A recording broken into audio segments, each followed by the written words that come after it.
आज मस्त क्रीमी आणि रिच असं आम्रखंड बनवूयात। आंब्याच्या सीझनमध्ये हे नाही बनवलं तर काय बनवलं?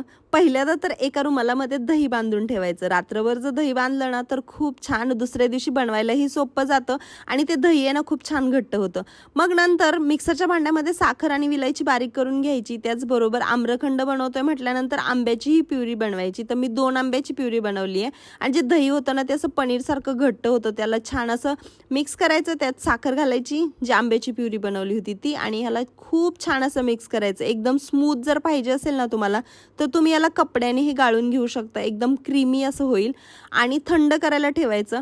खाताना याच्यामध्ये ना नक्की असे मँगो म्हणजे आंब्याचे जे तुकडे आहेत ना तर ते घालायला काय विसरू नका, अजून टेस्ट वाढते आणि दिसायलाही खूप छान दिसतं। ड्रायफ्रुट्स टाका तुमच्या आवडीचे, त्याचबरोबर केशर। मस्त असा आम्रखंड तयार झाले। रेसिपी कशी वाटली कमेंट करून नक्की सांगा। रेसिपी आवडली तर लाईक शेअर आणि सबस्क्राईब करा।